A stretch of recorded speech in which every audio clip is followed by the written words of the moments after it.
A very important topic. ये paper में बहुत बार पूछे गए टॉपिक्स, कुछ टॉपिक्स ऐसे हैं जो रिपीटेटिव पूछे जाते हैं और इन्हें करना बहुत जरूरी होता है। CO4 का सोल्यूशन है, उसमें हमने आयन का नेल रखा है, solution before reaction, and reaction हो जाने के बाद solution greenish bluish acid colour का हो जाएगा, and this will be FeSO4 का सोल्यूशन। MCQ के फॉर्मेट में पूछा जाए या फिर मैच द फॉलोइंग के फॉर्मेट में पूछा जाए या वन लाइन आंसर्स के फॉर्मेट में पूछा जा सकता है। सो कैसे भी आपको ये पूछा जा सकता है, एंड एज यूजुअल आपको ये पता ही होना चाहिए because this is a basic. Assalamu alaikum. Hello everyone and welcome to IQ Star Education. Welcome to the another part of our video and continuing the chapter chemical reaction and equation। इस chapter को continue करते हुए ये हमारा 4th part होगा video का। Part 3rd की मैं लिंक आपको डिस्क्रिप्शन बॉक्स में प्रोवाइड कर दूंगी, so you can watch it out because बहुत इंपॉर्टेंट टॉपिक्स उसमें कवर किए गए हैं। अलॉन्ग विथ हमारे जो साइंस 1 एंड साइंस 2 की प्लेलिस्ट है उसकी भी लिंक मैं आपको डिस्क्रिप्शन बॉक्स में प्रोवाइड कर दूंगी बिकॉज ये हमारा 3rd चैप्टर है साइंस 1 का, और साइंस 2 के भी 1-2 चैप्टर ऑलमोस्ट कवर हो गए हैं। साइंस 1 का ये 3rd चैप्टर है, तो इस तरीके से हम अल्टरनेटिवली दोनों भी प्लेलिस्ट को कंप्लीट करेंगे और इस तरह से पूरा सिलेबस हमारा कंप्लीट हो जाएगा। उसके बाद हम हमारे important questions, topics, diagram based 5 marks question कौन कौन से ऐसे सब सीरीज स्टार्ट करेंगे। तो चलिए स्टार्ट करते हैं। उसके पहले एक बार देख लेते हैं हमने कौन कौन से टॉपिक्स को कवर कर दिया है पिछले पार्ट 1, 2, 3 में। हमने फिजिकल एंड केमिकल चेंज को स्टडी किया था, केमिकल रिएक्शन क्या होती है, उसके रूल्स क्या होते हैं लिखने के लिए, उसे कैसे लिखा जाता है केमिकल इक्वेशन को। फिर हमने law of conservation of mass को स्टडी किया था। हमने देखा था कि केमिकल रिएक्शन को बैलेंस कैसे किया जाता है। हमने टाइप्स ऑफ केमिकल रिएक्शंस को भी स्टडी किया था जिसमें आते हैं combination reaction, decomposition reaction, then displacement and double displacement. Then उसके बाद हमने एंडोथर्मिक एंड एक्सोथर्मिक रिएक्शन क्या होते हैं उन्हें भी स्टडी किया था। अलॉन्ग विथ हमने एक तरीके का डिकम्पोजिशन, एक और डिकम्पोजिशन रिएक्शन को स्टडी किया था जो कि था इलेक्ट्रोलिटिक डिकम्पोजिशन। तो ये था हमारे थोड़ा सा जो टॉपिक्स हमने कवर किए थे उसका ओवरव्यू। अभी हम स्टार्ट करते हैं हमारे आज के टॉपिक से, which is the rate of chemical reaction. अब rate of chemical reaction actual में है क्या, ये बहुत ही ज़्यादा इम्पॉर्टेंट टॉपिक है, पेपर में बहुत बार पूछा गया है। इसके ऊपर बहुत अलग अलग टाइप्स के क्वेश्चंस बनते हैं, whether it is 1 mark, 2 marks, 3 marks और 4 मार्क्स। इसके ऊपर आपको डेफिनेशन पूछी जा सकती है, देन 2 मार्क्स के टाइप्स पूछे जा सकते हैं, 3 मार्क्स के फैक्टर्स अफेक्टिंग पूछे जा सकते हैं, या एक्चुअल में होता क्या है उसे एक्सप्लेन करने पूछा जा सकता है। So these are the questions that can be asked for this topic. So देखते हैं अभी ये rate of chemical reaction actual में है क्या। तो रेट, इससे ही हमें पता चलता है rate is nothing but the speed. तो ये एक केमिकल रिएक्शन की स्पीड हमें बता रही है, एक्सप्रेस कर रही है। तो या तो केमिकल रिएक्शन, कोई भी रिएक्शन फास्ट होगी या कोई भी रिएक्शन स्लो होगी। सो this is the rate of chemical reaction, और अलग अलग रिएक्शन अलग अलग रेट से होते हैं। So either it will be fast और स्लो। सो ऐसे ही हमारे रेट ऑफ केमिकल रिएक्शन। अब फास्ट केमिकल रिएक्शंस में कैसे रिएक्शंस के एग्जांपल हमें देख सकते हैं, जैसे कि कुकिंग गैस को जब हम इग्नाइट करते हैं, जब हम उसे जलाते हैं तो वो एकदम क्विकली बर्न हो जाती है, तो ये एक फास्ट केमिकल रिएक्शन है। या तो फिर अगर हम बोले हम एक अलग अलग रिएक्शंस में एक एग्जांपल देखिए, अगर हम डाइल्यूट H2SO4 में BaCl2 ऐड कर दे तो हमें मिलेगा BaSO4 का PPT एंड HCl। हमें ये PPT मिलेगा टेस्ट ट्यूब के अंदर। So this is, we can say that it is a quick type of chemical reaction. ये बहुत फास्ट होती है। जब हम डाइल्यूट H2SO4 में जब BaCl2 ऐड करते हैं तो हमें जल्दी से थोड़ा सा शेक करने पर ही हमें BaSO4 का PPT हमें नीचे मिलेगा, और जो सोल्यूशन होगा वो होगा HCl का सोल्यूशन। तो ये एक तरीके की फास्ट केमिकल रिएक्शन है जो कि हमें डे टू डे लाइफ में देखने भी मिलती है। जैसे कि हमें कुकिंग गैस का एक एग्जाम्पल ले लिया, ये वाले रिएक्शन का एग्जाम्पल ले लिया, ऐसे बहुत सारे रिएक्शंस है, बहुत सारे केमिकल इक्वेशंस है जो हमें देखने मिलते हैं quickly when we add them or do something of to them। Now let's see the example of slow chemical reaction. अब स्लो केमिकल रिएक्शन में एक एग्जांपल आता है जो कि है रस्टिंग का. आपने हमेशा ऑब्जर्व किया होगा जब हम आयरन नेल को ऐसे ही रख दे कुछ टाइम के लिए तो उसके ऊपर एक रस्टिंग की लेयर लग जाती है, एक कोरोजन होता है उसका. कोरोजन का डिटेल में हम देखने वाले हैं एक्चुअल में कोरोजन होता क्या है, उसे कैसे प्रिवेंट किया जाता है आगे के चैप्टर्स में. बट आपको सिर्फ इतना याद रखना है कि हमें आयरन नेल के ऊपर या आयरन की जितनी भी चीज़ें हैं उस पर हमें रस्टिंग नज़र आती है. रस्टिंग एक टाइप का कोरोजन है. तो ये रस्ट क्या है, यहाँ पे एक स्लो रिएक्शन है. वो बहुत टाइम के बाद प्रोड्यूस होती है अगर हम उसे ऐसे ही रख दें तो, जैसे कि 2 वीक्स या फिर 3 वीक्स या मोर देन 3, ऐसे कुछ 1 मंथ वगैरह के अराउंड यहाँ पे रस्टिंग हो जाती है. तो ये एक स्लो रिएक्शन है. Then curding of milk. अब कर्डिंग ऑफ मिल्क एक स्लो रिएक्शन कैसे होगा? सो वी हैव सीन कि जब हमें एक मिल्क को हमें उसे कर्ड में कन्वर्ट करना होगा तो हम उसके जो पहला वाला कर्ड होता है वो एक से 2 चम्मच उसमें ऐड कर देते हैं.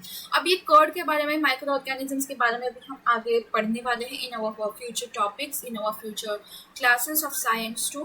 फर्स्ट यहाँ पे आपको सिर्फ इतना याद रखना है, यहाँ पे हम क्या ऐड करते हैं, लैक्टोबैसिलस. ये एक तरह का माइक्रोब है.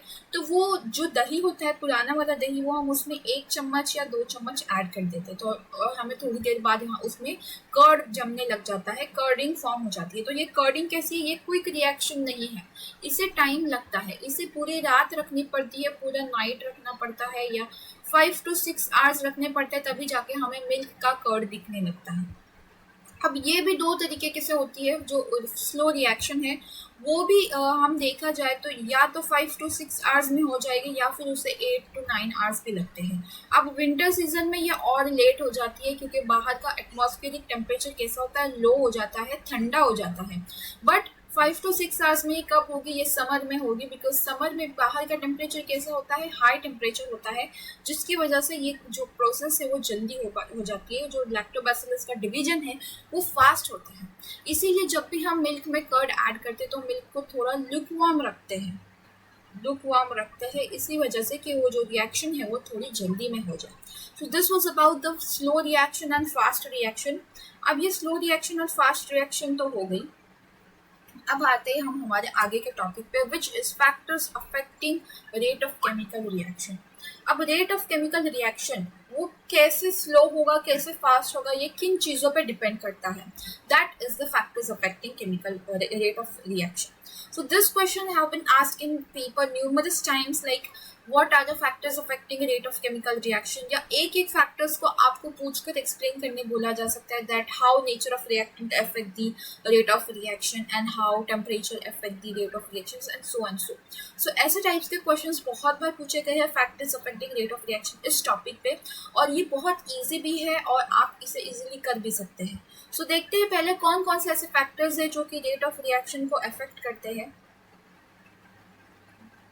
So the first factor is the nature of the reactant. हम कौन सा रिएक्टेंट चूज कर रहे हैं वो बहुत ही ज़्यादा हमें बताता है कि हमारी रिएक्शन कैसी होगी, फास्ट होगी या स्लो होगी.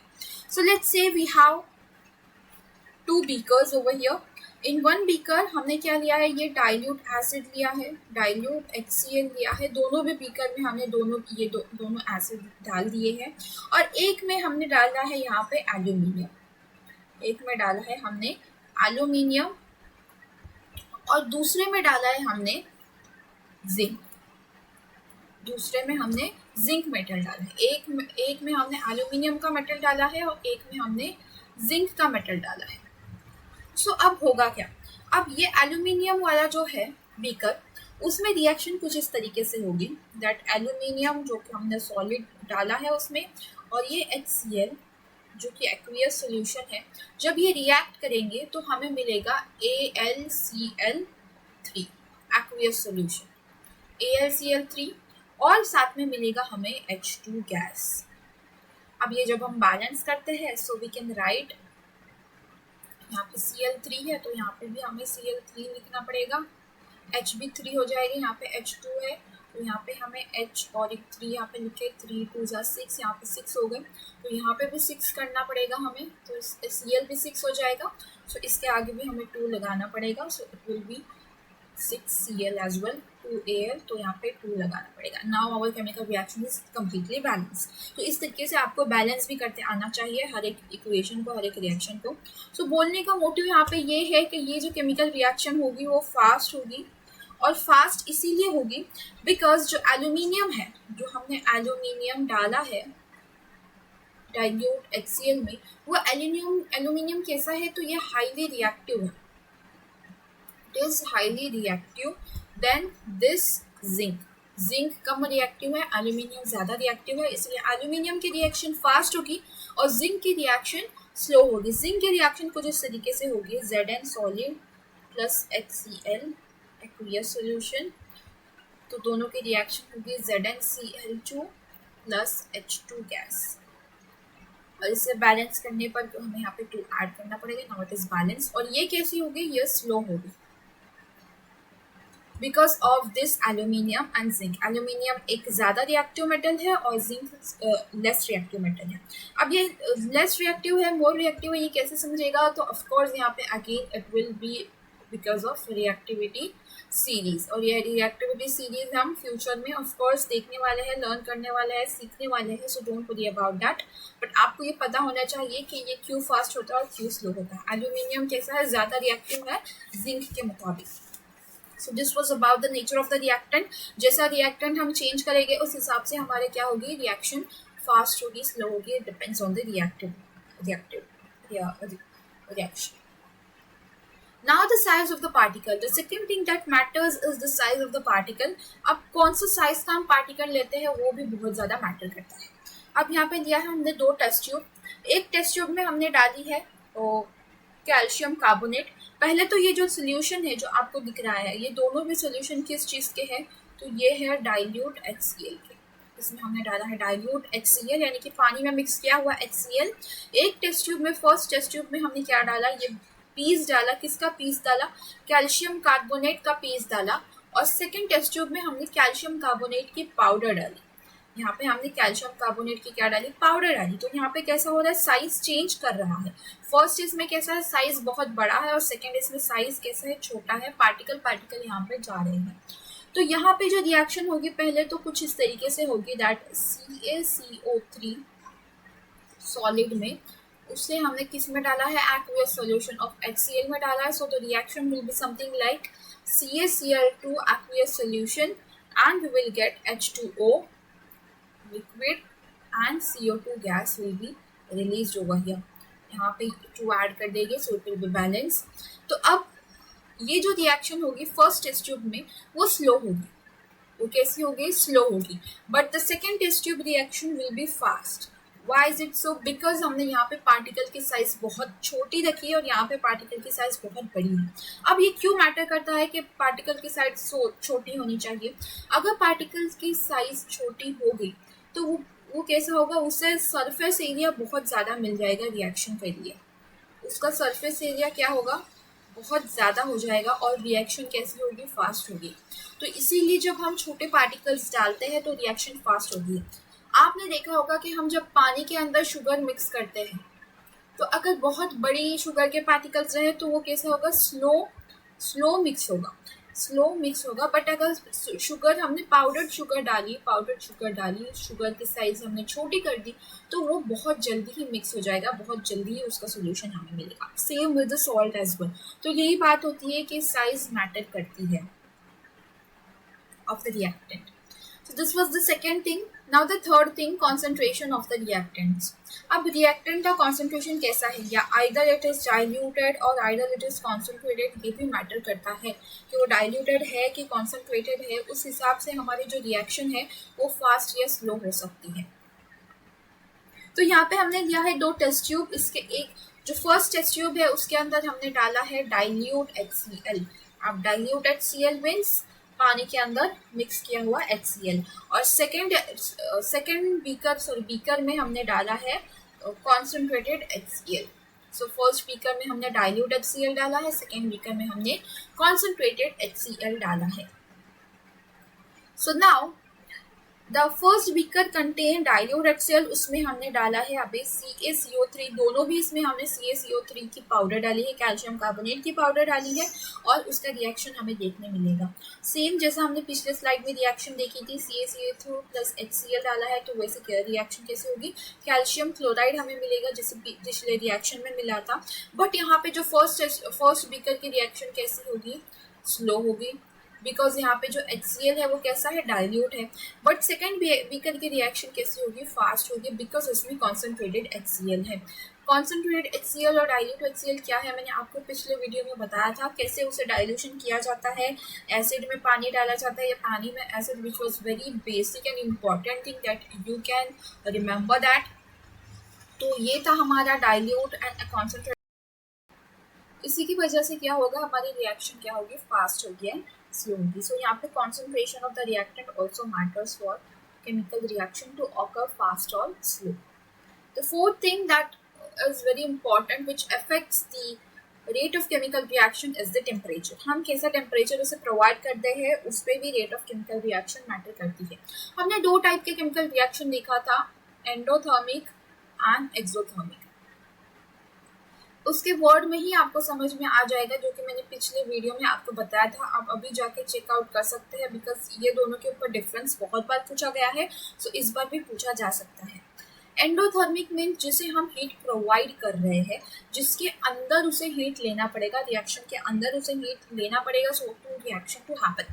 एंड एक्सोथर्मिक, सॉरी यहाँ पे एक्सो आएगा, and exothermic is the reaction in which heat is produced. Heat कैसी हो रही है, बाहर फेंकी जा रही है, हीट को रिएक्शन के बाहर निकाला जा रहा है। तो these are the two types of chemical reaction जिसमें हीट का यूज होता है। अब हीट का यूज किसमें, हीट किसे प्रोवाइड करनी पड़ती है, तो एंडोथर्मिक रिएक्शन में, जिसकी वजह से जो रिएक्शन है वो फास्ट या स्लो हो सकता है। एक रिएक्शन है जिसमें दिया गया है CaCO3 यानी कि कैल्शियम कार्बोनेट सॉलिड, उसे अगर हम हीट करेंगे, अब हीट को ट्राइंगल से डिनोट किया जाता है, हीट करेंगे तो हमें CaO मिलेगा, कैल्शियम ऑक्साइड, और CO2 गैस यहाँ पे रिलीज होगी। तो यहाँ पे क्या हो रहा है, यहाँ पे डिकम्पोजिशन रिएक्शन हो रही है, हीटिंग के थ्रू यहाँ पे डिकम्पोजिशन रिएक्शन हो रही है। तो सेकेंड रिएक्शन हमने ली है यहाँ पे Fe यानी कि आयन, और उसमें डाला है हमने S सल्फेट, तो ये हो जाएगा FeS यानी कि फेरस सल्फेट। यहाँ पे कॉम्बिनेशन रिएक्शन हो रही है, इसे हमें हीट देना पड़ेगा तभी जाके ये रिएक्शन पूरी हो पाएगी। सो ऐसे हीट जो है वो हीट भी एक मेजर रोल प्ले करती है in deciding the rate of chemical reaction. Now our last but not the least, catalyst. अब कैटलिस्ट है क्या, ये मैंने आपको पिछले वीडियोस में भी बताया था। तो कैटलिस्ट ऐसे सब्सटेंस होते हैं विच स्पीड्स अप द रिएक्शन, वो क्या करते हैं, स्पीड अप करते हैं रिएक्शन को when added, but it doesn't take part in the reaction, it doesn't take part in the reaction, वो रिएक्शन में पार्ट नहीं लेती। यानी कि हम पहले जो कैटलिस्ट डालेंगे रिएक्शन के पहले, वही हमें रिएक्शन के बाद वैसा क्या वैसा कैटलिस्ट मिलेगा। इसका एग्जांपल देखते हैं हम, KClO3 लिया है हमने यहाँ पे, यानी कि पोटेशियम क्लोरेट। ये क्या है, पोटेशियम क्लोरेट है। अब इस पोटेशियम क्लोरेट को हम हीट करेंगे और उसमें डालेंगे मैग्नीज डाइऑक्साइड, MnO2 डालेंगे, मैग्नीज डाइऑक्साइड, तो हमें KCl यहाँ पे मिलेगा सॉलिड में, और ऑक्सीजन गैस यहाँ पे मिलेगी। सो यहाँ पे क्या हो रहा है, हमने क्या मिला है, तो KCl मिला है, but when we add manganese dioxide, तो manganese dioxide is the catalyst over here, it is a catalyst over here. So this was about the factors affecting the rate of chemical reaction. अब आते हैं हमारे आगे के topic पे, which is oxidation and reduction reaction. Oxidation and reduction reaction बहुत important topic है और बहुत लोगों को समझ में नहीं आता, बिकॉज ये थोड़े से टेक्स्ट बुक में हार्ड वर्ड्स में दिया गया है। सो आई विल प्रेफर आप कोई भी रेफरेंस बुक्स में देखिए या इंटरनेट पे सर्च कीजिए, तो आपको और ज़्यादा इजी क्लियरिफिकेशन होगा। अदरवाइज हम यहाँ पे वीडियो में तो स्टडी करने ही वाले हैं। So oxidation and reduction reaction होता क्या है, first will talk about the oxidation reaction, oxidation reaction. अब इसके नेम में क्या है, oxidation, oxy means oxygen and dations mean addition. यानी कि यहाँ पे हम क्या कर रहे हैं, ऑक्सीडेशन का ऑक्सीजन का एडिशन कर रहे हैं, तभी ये जाके ऑक्सीडेशन रिएक्शन होगी। इसका एग्जांपल देखते हैं हम। यहाँ पे लिया है हमने मैग्नीशियम, इसमें हमने ऑक्सीजन ऐड किया तो हमें मिला MgO, यहाँ पे बैलेंस करेंगे। Then carbon plus O2 will get carbon dioxide. ये दोनों भी रिएक्शन में क्या हो रहा है, ऑक्सीजन ऐड हो रहा है, ठीक है। अब नेक्स्ट रिएक्शन देखते हैं। यहाँ पे लिया है MgH2, इसका मिलेगा हमें Mg plus H2 gas will be released. Then CH3 will get CH2 double bond CH2 ethane मिलेगा plus H2 gas will be release. This is a methane, this is ethane. ये हमें फ्यूचर में chapters में study करना ही है, so don't worry about that. तो यहाँ पे इन दो रिएक्शन में क्या हो रहा है, हाइड्रोजन रिमूव हो रहा है। If you observe in the first two reaction oxygen is added, but in the second two reaction hydrogen is removed. So यहाँ पे ये दोनों भी कंडीशन कैसे फुलफिल कर रहे हैं, ऑक्सीडेशन रिएक्शन की फुलफिल कर रहे हैं। So either oxygen is added or either hydrogen is removed, we can say that the given reaction is the oxidation reaction. So this was about the oxidation reaction. और एक पूरे reaction का हम example देखते हैं। तो ऑक्सीडेशन रिएक्शन में basically क्या होता है, दो चीज़ें होती है, या तो ऑक्सीजन ऐड होता है या तो हाइड्रोजन रिमूव होता है, तभी हम बोल सकते हैं that the given reaction is the oxidation reaction. एक एग्जांपल देखते हैं, CH3 CH2OH, ये क्या है, अभी इथेनॉल है, ethanol. CH3CH2 is ethane and इसमें OH ऐड कर दिया तो ऑल हो गया। OH इज जब भी ऐड करते हैं तो वो अल्कोहल हो जाता है, OH इज अल्कोहल। सो वो कोई भी कंपाउंड में अगर OH ऐड कर दे तो वो अल्कोहल बन जाता है, अल्कोहलिक ग्रुप बन जाता है। तो सो इट विल बिकम इथेनॉल। उसमें हमने क्या किया, उसमें ऐड किया K2Cr2O7 या फिर H2SO4। H2SO4 तो आपको पता है इट इज सल्फ्यूरिक एसिड। अब K2Cr2O7 क्या है, so it is potassium dichromate. It is potassium dichromate. अब ये पोटेशियम डाइक्रोमेट या H2SO4 उनका एक ऑक्सीजन दे देगा, किसे दे देगा, यहाँ पे दे देगा अटैच होने के लिए, रिएक्टेंट को दे देगा। तो रिएक्शन क्या होगी, यहाँ पे हमारा प्रोडक्ट कैसे होगा, CH3COH और यहाँ पे डबल बॉन्ड O हो जाएगा। तो ये बन गया हमारा इथेनोइक एसिड, साथ में हमें वाटर मिलेगा। तो यहाँ पे क्या हो रहा है, यहाँ पे ऑक्सीजन ऐड हो रहा है, so we can say that this is an oxidation reaction. But यहाँ पे जो हमने K2Cr2O7 डाला है या H2SO4 डाला है, जो ऑक्सीजन ग्रुप यहाँ पे डोनेट कर रहे हैं रिएक्टेंट के लिए, रिएक्शन होने के लिए, ये क्या है, ये हमारे है ऑक्सीडाइजिंग एजेंट। इन्हें हम बोलते हैं ऑक्सीडाइजिंग एजेंट, जो अपना ऑक्सीजन डोनेट कर रहे हैं रिएक्टेंट के लिए, रिएक्शन कंप्लीट होने के लिए, तो वो हो जाएंगे हमारे ऑक्सीडाइजिंग एजेंट। सो ये था हमारा ऑक्सीडेशन रिएक्शन। अब रिडक्शन रिएक्शन जो है वो हम नेक्स्ट वीडियो में करेंगे, बिकॉज दोनों भी एक साथ अगर आप करेंगे तो आपको कंफ्यूजन हो सकता है। Nothing complex is there because reduction reaction is completely opposite of this oxidation reaction. Oxidation reaction में हमने जो देखा उसके कम्प्लीटली अपोजिट है रिडक्शन रिएक्शन में, तो जो कि हम नेक्स्ट वीडियो में कवर करेंगे। I hope so you understood this topic.